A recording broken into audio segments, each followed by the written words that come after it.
প্রতিবিম্বের প্রতিশোধ। পুরনো বাড়ি। অয়ন যখন সস্তায় পুরনো ঢাকার এই জীর্ণ বাড়িটি ভাড়া নিল তখন সে ভাবেনি এর পেছনে কোনো রহস্য থাকতে পারে। বাড়ির প্রতিটি দেয়াল যেন লোনাধরা ইতিহাসের সাক্ষী।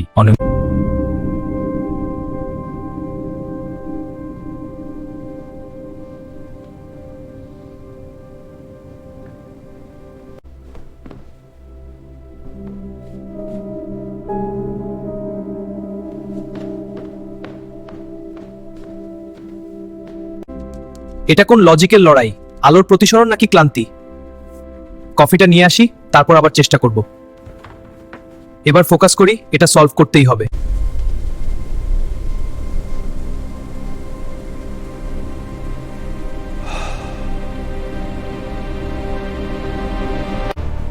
অয়ন, তুই এসেছিস।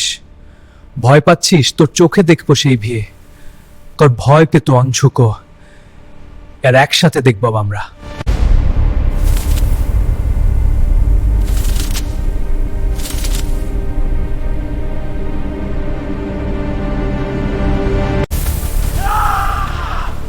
Ciao, che camminiamo! Namo roste! Hai tenuto poche! Ai!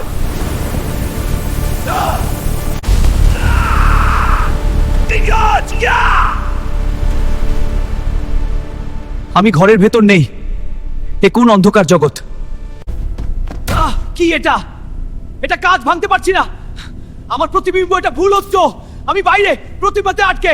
না, এটা কিভাবে সম্ভব?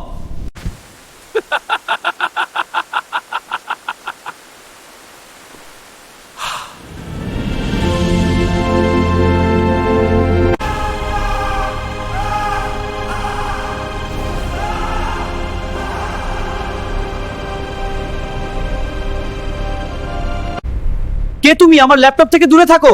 আমি এখন আয়ন, তোর জীবন আমার। ক্লায়েন্ট, আমি এখন সম্পূর্ণ দায়িত্ব নিয়েছি। সবকিছু আমার নিয়ন্ত্রণে।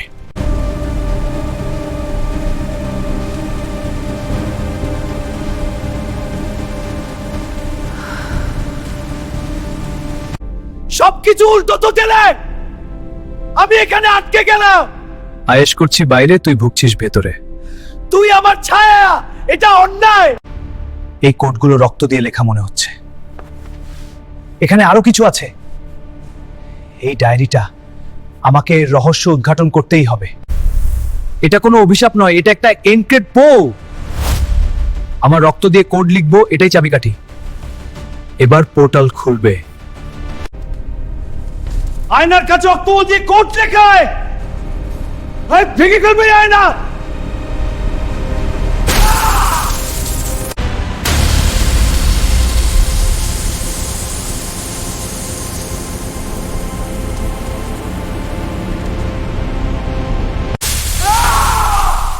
যন্ত্রণায় চিৎকার করে বাতাসে মিলিয়ে গেল। আমি ফিরে এসেছি। কিন্তু ঘরের কোণে পড়ে থাকা আয়নার সেই ভাঙা টুকরোগুলো আজও যেন ফিসফিস করে কথা বলে।